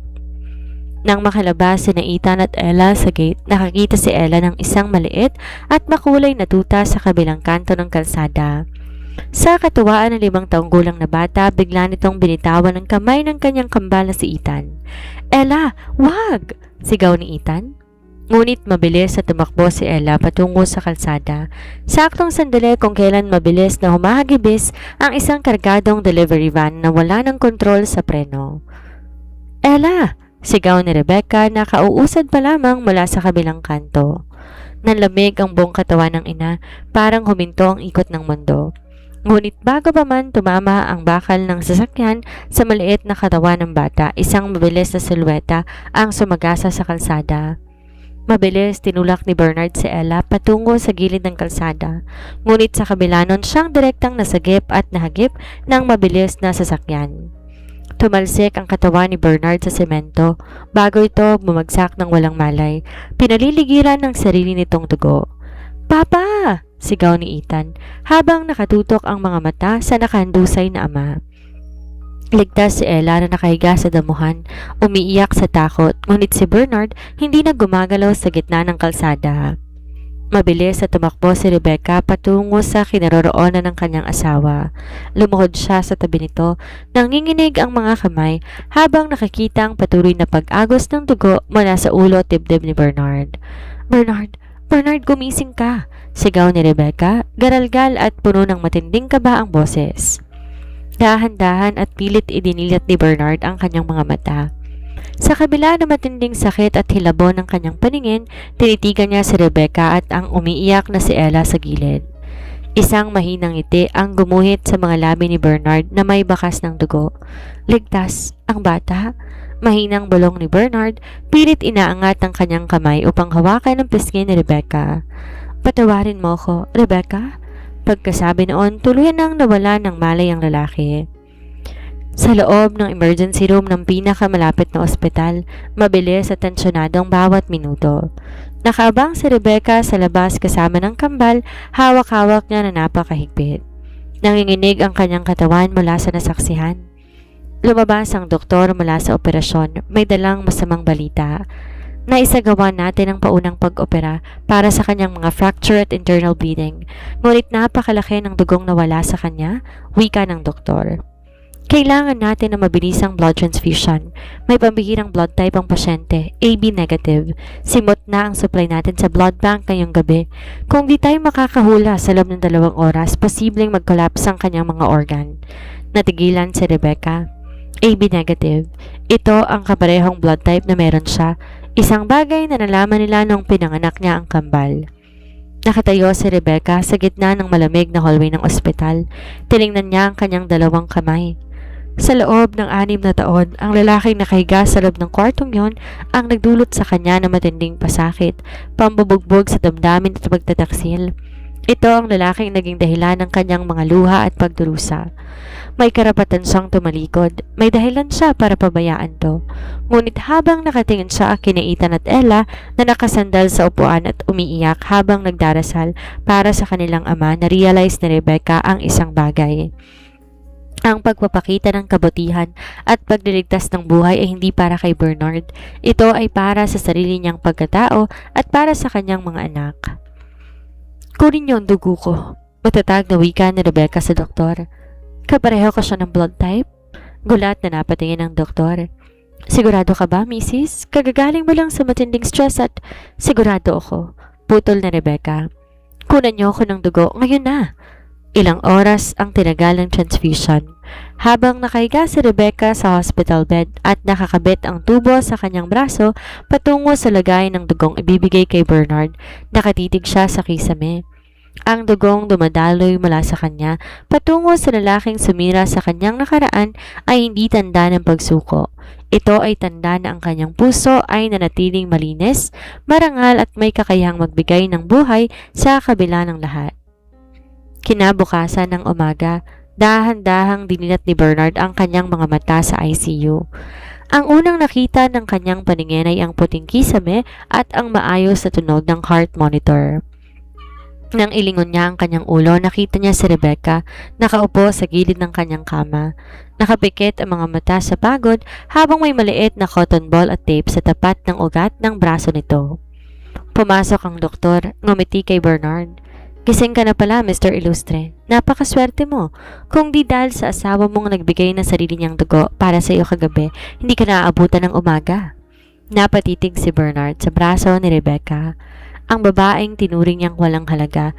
Ang babaeng pinagpalit at sinaktan niya ng paulit-ulit ay ang mismong babaeng nagbigay ng sarili nitong dugo para lang panatilihin siyang buhay. Ang matinding sakit sa kanyang katawan ay walang-wala kumpara sa matinding kirot at pagpapakumbaba na dumurog sa puso ni Bernard sa sandaling yon.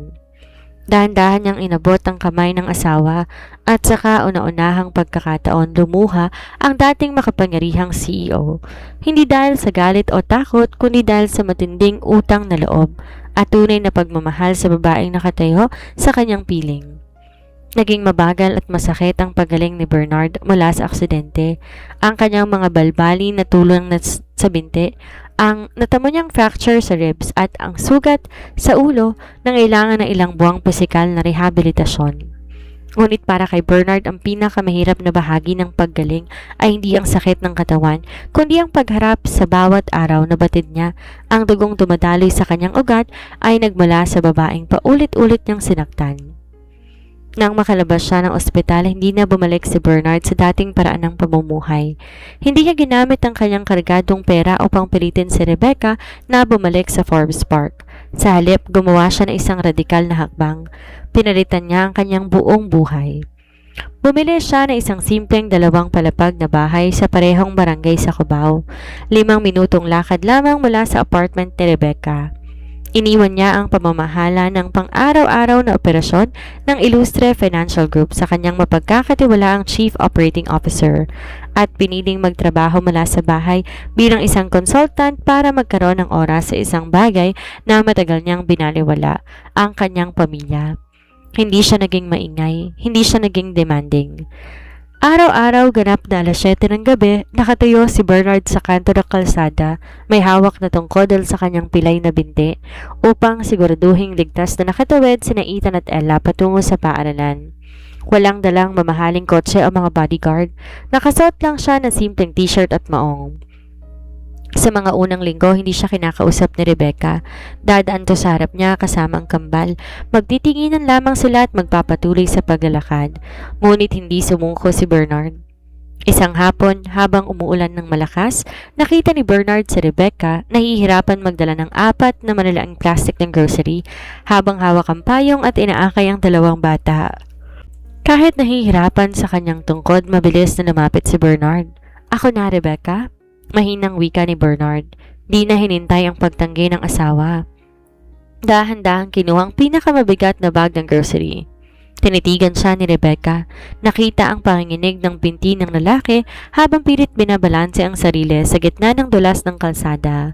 "Bernard, kaya ko naman. Baka mabigat yan para sa binti mo." May bahid ng pag-aalala, bagaman pilit tinatanim sa malamig na boses na wika ni Rebecca. Ngumiti ng bahagya si Bernard, isang ngiting puno ng pagpapakumbaba. "Mas mabigat ang kasalanan ko sa iyo, Rebecca. Ang bitbitin to'y walang-wala kumpara sa mga dinala mong pasakit dahil sa akin sa loob ng 6 na taon." Walang naisagot si Rebecca. Nagpatuloy lang sa paglalakad patungo sa apartment. Pagdating sa pinto ng apartment, nilapag ni Bernard ang mga bag sa mesa. Patalikod sana siya upang umalis sa gitna ng ulan nang biglang magsalita si Ethan. "Papa, basang-basa ka po. Uminom ka muna ng mainit na tubig?" Bulong ng maliit na bata. Napatigil si Bernard. Tumitig siya kay Rebecca, humihingi ng pahintulot sa pamamagitan ng kanyang mga mata. Huminga na malalim si Rebecca, tumango ng marahan. "Pumasok ka muna. Magpatayo ka ng tenga at uminom ng kape." Ito ang kauna-unahang pagkakataon sa loob ng halos 1 taon na nakapasok si Bernard sa tahanan ni Rebecca. Naupo siya sa simpleng plastic na upuan sa gitna ng maliit na sala. Pinagmasdan niya ang paligid, walang mamahaling gamit, ngunit napakainit ng kapaligiran. Naroon ang mga guhit ng kambal na nakadikit sa pader, ang amoy ng ginagawang hapunan at ang kalayaan na kailanman hindi na iparamdam sa kanyang dating mansyon. Habang nagtitimpla ng kape si Rebecca, lumapit sina Ethan at Ella kay Bernard. "Papa, masakit po ba ang binti mo?" tanong ni Ella habang dahan-dahang hinahawakan ang tungkod ng ama. Yumuko si Bernard at hinawakan ang malambot na kamay ng anak. "Hindi na masyado, baby. Mas malakas pa si Papa ngayon. Sabi ni Mama, niligtas mo daw po si Ella kaya ka nagkasugat." Wika naman ni Ethan. "Salamat po, Papa." Napapikit ng mga mata si Bernard upang pigilan ang luhang gustong kumawala. Tumingin siya kay Rebecca na inilalabag ang baso ng kape sa kanyang tapat. "Salamat, Rebecca. Hindi lang sa kape, kundi sa hindi mo pagtuturo sa mga anak natin na kapuotan ako." Tinitigan siya ni Rebecca ng diretsyo sa mata. "Hindi ko sila tuturuan ng galit, Bernard. Ang galit nakakainis sa puso. Ginawa ko lahat to para palakin silang may magandang kalooban. Pero ang pagbabago mo hindi lang dapat sa harap ng mga bata. Kailangan mong patunayan na ang lalaking nakatayo rito ngayon ay hindi na muling babalik sa pagiging halimaw na nilamon ng pera." Tumango si Bernard ng buong katapatan. "Pinapangako ko sa iyo, Rebecca, kahit abutin pa ako ng buong buhay ko, patutunayan ko sa iyo araw-araw na ang Bernard na nakatayo sa harap mo ay ang lalaking handang magsilbi, magmahal at magprotekta sa iyo at sa mga anak natin na walang hinihinging kapalit." Sa gabing yon, habang umiinom ng kape si Bernard sa ilalim ng maliit na ilaw ng apartment, naramdaman niyang unang hakbang ng isang tunay na pagbabago. Hindi na perang kanyang hawak kundi ang gawa at paninindigan. Ang mahabang proseso ng pagbawi ay nagsimula na. Isang hakbang sa bawat araw sa ilalim ng patuloy na pagsabaybay ng panahon. 1 taon at kalahati nang nakalipas mula nang lisanin ni Rebecca ang mansyon sa Forbes Park. Sa loob ng panahong yon, ang buhay na kanyang tinaguyod sa Cubao naging matatag, tahimik at puno ng kaayusan.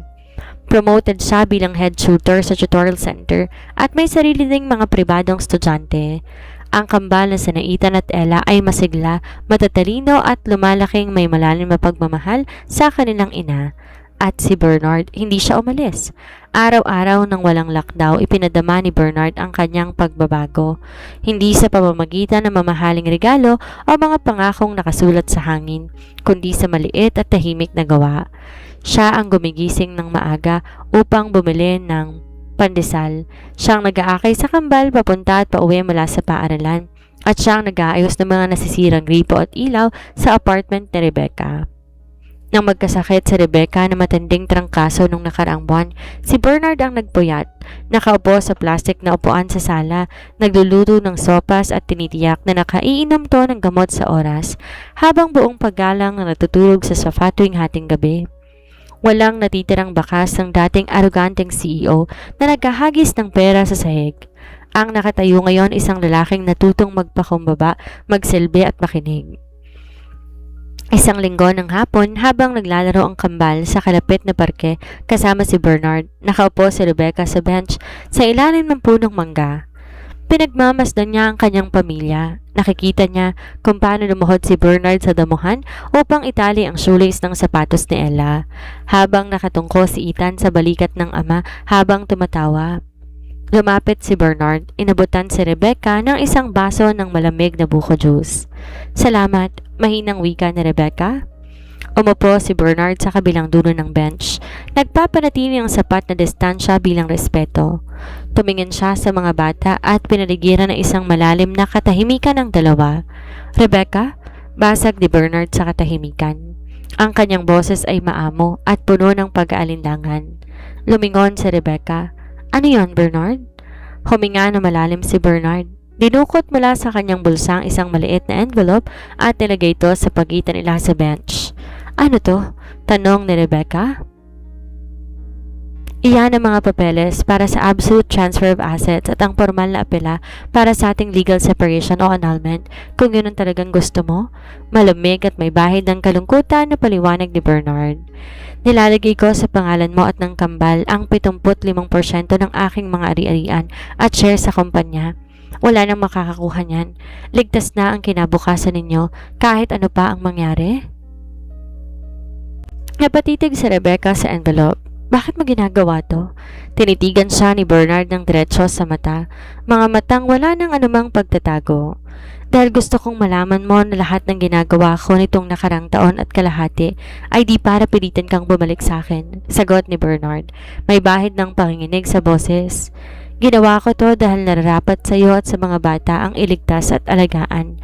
At kung tanging paraan para makamit mo ang ganap na kapayapaan at kalayaan ay pagkakalob sa iyo ang malayang pagpapawalang bisa ng ating kasal.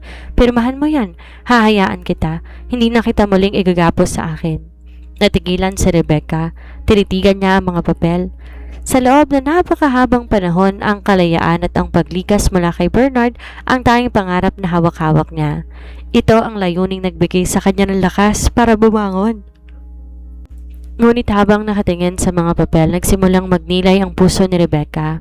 Inalala ang 6 na taon na pasakit, ang mga mura, ang pambababae, ang pagbubuntis kay Valerie at ang matinding pambubugbog sa kanyang dignidad. Ang mga sugat na yon malalim. Ang mga bakas, mananatili magpakailanman.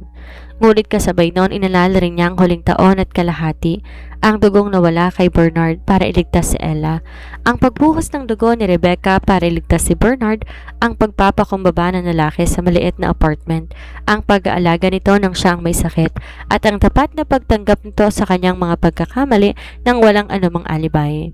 "Kaya ko bang magpatawad?" tanong ni Rebecca sa sarili. "Kaya ko bang magpatawad sa lalaking nakabuntis ng iba at pumatay sa aking nakaraan?" Isang malaking tanong ang naglalaro sa kaibuturan ng kanyang kaluluwa. Narealize ni Rebecca na ang kapatawaran hindi nangangahulugang paglimot sa nakaraan o pagpapanggap na walang nangyaring masama. Ang kapatawaran ay ang pagpiling paglayang ang sarili mula sa matinding puot at galit. Isang desisyon na hindi binibigay dahil sa awa, kundi pinaghihirapan, pinatutunayan ng panahon at binibigay para sa sariling kapayapaan. Tumingin si Rebecca kay Bernard. Nakita isang lalaking ganap ng nawasak ang lumang pagkatao at mula sa mga abo nito ay may nabuong isang taong mas matatag, mas marunong magmahal at may tunay na pagpapakumbaba. Kinuha ni Rebecca ang envelope mula sa bench. Dahan-dahan niya itong binuksan, ngunit sa halip pirmahan ng annulment papers, kinuha niya ang dokumento ng ari-arian para sa kambal. Binalik ang natitirang mga papel sa loob. Sinara ang envelope at inabot ito pabalik kay Bernard. Napakunot ang noo ni Bernard. Naguguluhan, mabilis ang kabog ng dibdib. Rebecca. Tumingin si Rebecca sa kalangitan habang ang hangin ng hapon dahan-dahang humahaplos sa kanyang mukha. Ang kapatawaran, Bernard, ay hindi isang salitang sinasabi sa isang iglap. Malambot ngunit napakatatag na wika ni Rebecca. Isang mahabang proseso to, at ang 6 na taon ng pasakit ay hindi mabubura sa loob ng 1 taon ng pagbawi. Yumuko si Bernard, ramdam ang matinding bait ng katotohanan. Naiintindihan ko. Ngunit, patuloy ni Rebecca na nagpatigil kay Bernard. Inangat ni Bernard ang kanyang ulo at tinitigan ng asawa. Ngumiti si Rebecca, isang tunay at magaang ngiti na matagal nang di nakikita ni Bernard sa kanyang labi. Ngunit nakita ko ang pagbabago mo, Bernard. Nakikita ko ang pagsisikap mo. Hindi ko pa kayang sabihing babalik na tayo sa dati dahil ang lumang tayo kailangan mamatay at ibaon sa nakaraan. Pero handa ako magbukas ng isang panibagong pinto. Handa akong subukan kilalanin ka ulit. Hindi bilang makapangyarihang Bernard ng Forbes Park, kundi bilang lalaking nakatayo rito ngayon. Napatitig si Bernard kay Rebecca. Ang mga mata ng lalaki ay napuno ng luhang hindi na nito napigilang umagos. Parang isang napakabigat na kadena ang kalalabas lamang sa kanyang dibdib. Salamat, Rebecca, nanginginig na bulong ni Bernard. Salamat sa ikalawang pagkakataon. Hindi to libre, Bernard. Paalala ni Rebecca na may munting ngiti at patag na katatagan. Pinaghihirapan to araw-araw at patutunayan mo pa rin to sa mga darating na taon. Gagawin ko, kahit sa natitirang buong buhay ko, tapat na sagot ni Bernard. Sa ilalim ng hapon na sikat ng araw sa parke, habang tumatakbo si Ethan at Ella patungo sa kanila habang tumatawa, naramdaman ni Rebecca ang matinding kapayapaan sa kanyang puso. Ang pader ng galit at sakit tuluyan ng nagbitak, hindi dahil nalimutan niya ang nakaraan, kundi dahil napagpasyahan niyang pumakawala sa kadena nito upang magbigay daan sa isang mas maliwanag at mapayapang bukas. 4 na taon ang mabilis na lumipas sa isang tahimik at luntiang komunidad sa Rizal, malayo sa ingay ng Makati at sa maalikabok na kalsada ng Cubao, nakatayo ang isang simpleng 2 palapag na bahay gawa sa kahoy at semento. Walang matataas na pader, walang bakal na gate na naghihiwalay sa kanila sa kapitbahay at walang mamahaling palamuting ginawa para lamang ipagmayabang sa lipunan. Sa bakuran may maliit na hardin ng mga bulaklak at gulay na personal inaalagaan ni Rebecca. Sa tabi nito may isang malawak na beranda kung saan may mesang gawa sa mahogany. Ang mesang ginagamit ng kambal para sa kanilang mga takdang aralin at proyekto sa paaralan. Ganap na 9 na taong gulang na sina Ethan at Ella. Lumaki silang matatalino, maayos ang pag-uugali at higit sa lahat malaya sa anumang takot o trauma. Isang Sabado ng hapon habang ang golden hour ay dahan-dahang humahaplos sa buong bakuran, nakaupo si Rebecca sa duyan habang nagbabasa ng libro. Nakatapos na siya sa kanyang master's degree sa education, nagtuturo na ngayon sa isang kilalang pampublikong mataas na paaralan malapit sa kanilang lugar. Isang karera na buong puso niyang minamahal at ipinagmamalaki. Pumanaog si Bernard mula sa ikalawang palapag, nakasuot ng simpleng pambahay na damit. Bagyaring may bahid ng panginig ang kanyang lakad dahil sa lumang sugat sa binti, ngunit hindi na to nakakahadlang sa kanyang mga gawain. Hawak niya ang 2 baso ng freshly squeezed lemonade at inabot ang isa kay Rebecca. Salamat, Bernard. Nakangiting wika ni Bernard. Habang kinukuha ang baso, umupo si Bernard sa gilid ng duyan. Pinagmasdan si Rebecca at ang kambal na kasalukuyang nag-iensayo ng pagbibisikleta sa malawak na bakuran. Nakausap ko ang abogado kanina, pambungad ni Bernard. Naikarga na ng maayos ang pondo para sa scholarship fund ng bata sa Nico, si Liam. 12 siyang gantaryado sa kanyang pag-aaral at naayos na rin ang buwan ng suporta sa kanya hanggang maging ganap siyang adult. Tumingin si Rebecca kay Bernard ng may malalim na paggalang. Sa loob ng 4 na taong pananaliksik at pagbabago, hindi kailanman tinakasan ni Bernard ang kanyang obligasyon. Sa sanggol na bunga ng kanyang maling nakaraan, ginampanan ng pagiging ama rito ng may katapatan at pananagutan nang di nawawala ng respeto at hangganan sa pamilyang pilit niyang binubuong muli. Mabuti kung ganoon, Bernard. Ang bata walang kasalanan sa nakaraan.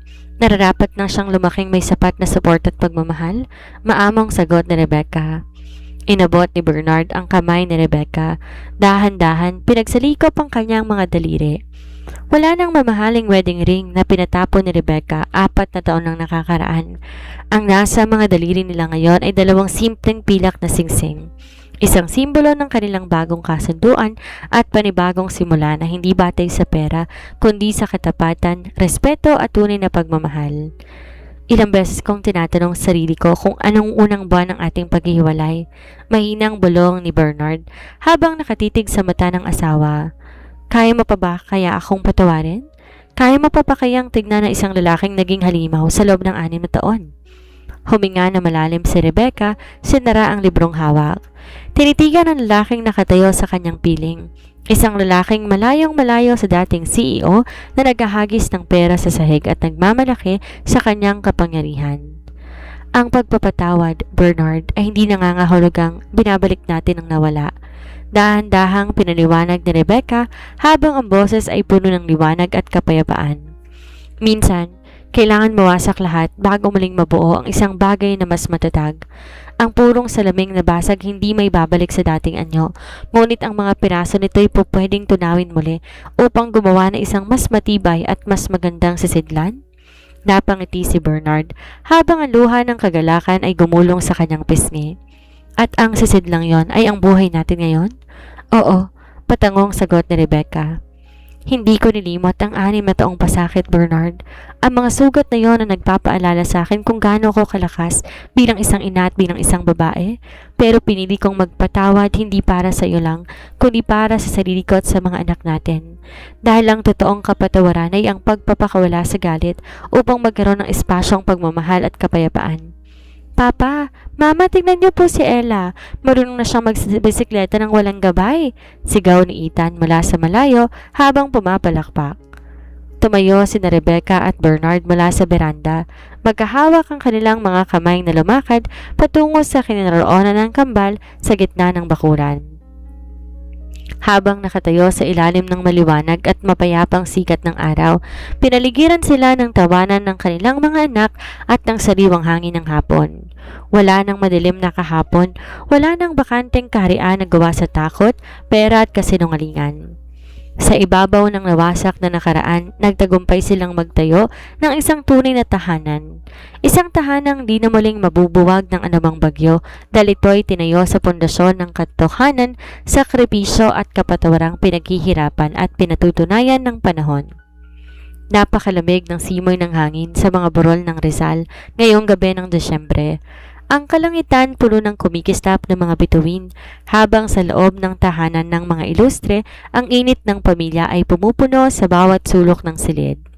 Ito ang kanilang ikalawang Pasko sa bagong bahay, ngunit ito ang kauna-unahang pagkakataon na ang buong kapaligiran ay malaya sa anumang bukas ng nakaraan. Sa gitna ng sala, nakatayo ang isang simpleng puno ng Pasko. Walang mamahaling palamuting gawa sa kristal mula sa ibang bansa gaya ng sa Forbes Park noon. Ang nakasabit sa sanga ay mga gawang kamay na palamuting gawa ni Ethan at Ella. Mga bituing gawa sa cardboard, mga kulay gintong ribbon at maliliit na sulat ng pasasalamat. Papa, tulungan mo ako sa bituin sa tuktok. Tawag ni Ella habang nakatayo sa kanyang mga daliri at pilit inaabot ang pinakamataas na sanga. Lumapit si Bernard. Buong ingat niyang binuhat ang 8 taong gulang na anak at inangat to hanggang maikabit ni Ella ang bituin sa tuktok ng puno. Ayan, perfect na! Masayang sigaw ni Ethan habang pumapalakpak mula sa sofa. Lumabas si Rebecca mula sa kusina, may dalang mainit na tsokolate at bagong lutong bibingka. Nakasandig sa pintuan ng kusina, Pinagmamasdan niya ang tatlo. Sa tuwing nakikita niya ang ganitong eksena, mga simpleng ngiti, totoong tawanan at kawalan ng kaba sa mata ng kanyang mga anak, naaalala niya kung gaano kalayo na ang narating ng kanilang paglalakbay. Kain muna tayo merienda bago mag-Noche Buena mamayang hating gabi, malambing na alok ni Rebecca habang nilalapag ang tray sa mesa. Mabilis lumapit ang kambal. Si Bernard lumapit sa tabi ng asawa. Habang kumakain ng mga bata, dahan-dahang inabot ni Bernard ang isang maliit na sobre mula sa kanyang bulsa at binigay kay Rebecca. Kumunot ang noon ni Rebecca. Ano to, Bernard? Sabi ko sa'yo, huwag ka nang bibili ng mamahaling regalo. Hindi yan mamahaling regalo, putol ni Bernard na may maamong ngiti. Buksan mo. Dahan-dahan binuksan ni Rebecca ang sobre. Sa loob may dalawang bagay, isang maliit na resibo at isang sulat kamay na kasunduan. Ang resibo mula sa isang charitable foundation para sa mga inang biktima ng pang-aabuso at domestic violence. Nakasulat doon na nag-donate si Bernard ng malaking halaga sa ilalim ng pangalan ni Rebecca, isang tulong na makapagsimula ng panibagong buhay iba pang mga kababaihan na minaliit at sinaktan ng kanilang mga asawa. At ang sulat kamay ng kasunduan ay isang legal na dokumento sa pagbuo ng isang scholarship grant para sa mga batang tulad ni Liam, ang anak ni Valerie, at sa iba pang mga batang nangangailangan ng suporta sa edukasyon. Napatitig si Rebecca sa mga papel, naramdaman na matinding init na dumaloy sa kanyang puso. Noong mga nakaraang Pasko, mahinang wika ni Bernard, nakatitig sa mata ng asawa. Inaakala ko ang pagbibigay ng mamahaling alahas, sasakyan o pera sa bangko ang pinakamataas na uri ng pagmamahal. Akala ko sapat yun upang takpan lahat ng pasakit na binigay ko sa'yo. Ngunit tinuruan mo ko ang tunay na halaga ng isang lalaki, hindi na susukat sa kung ano ang kaya niyang bilhin, kundi sa kung ano ang kaya niyang iligtas, alagaan at ibahagi. Yumuko si Bernard, hinawakan ng parehong kamay ni Rebecca.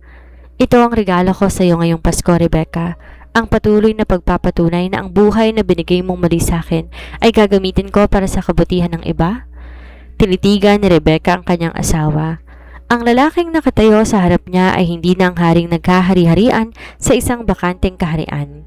Siya ay naging isang tunay na haligi, matatag, may pagpapakumbaba at nakatayo sa ibabaw ng tunay na pagmamahal.